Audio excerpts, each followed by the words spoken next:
গাজার ভয়াবহ সংঘাতের মধ্যে সবার মনে দাগ কেটেছে দুই ফিলিস্তিনি যমজ ভাইয়ের পুনর্মিলন।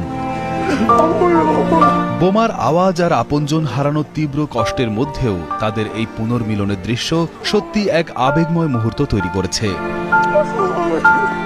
দীর্ঘ 1 বছর পর যখন তারা একে অপরের দিকে ছুটে এসে আলিঙ্গন করে, তখন তাদের চোখে ছিল ফিরে পাওয়ার আনন্দ।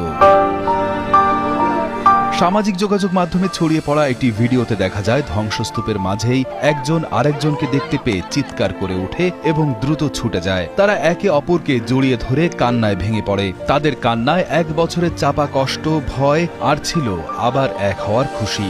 আশেপাশের মানুষজনও এই দৃশ্য দেখে আবেগ আপ্লুত হয়ে পড়েন। যুদ্ধ শুরু হলে অনেকেই ঘরবাড়ি ছেড়ে নিরাপদ আশ্রয়ের সন্ধানে চলে যেতে বাধ্য হয়। গত বছর তীব্র সংঘাতের সময় এই দুই ভাইও বিশৃঙ্খলার মধ্যে একে অপর থেকে আলাদা হয়ে গিয়েছিলেন। তাদের মধ্যে একজন পরিবারের অন্যদের সঙ্গে গাজার দক্ষিণে একটি আশ্রয় কেন্দ্রে ছিলেন, অন্য ভাইটি উত্তরেই এক আত্মীয়ের সঙ্গে আটকা পড়েছিল। এভাবেই দীর্ঘ প্রায় 1 বছর ধরে তাদের মধ্যে কোনো যোগাযোগ ছিল না।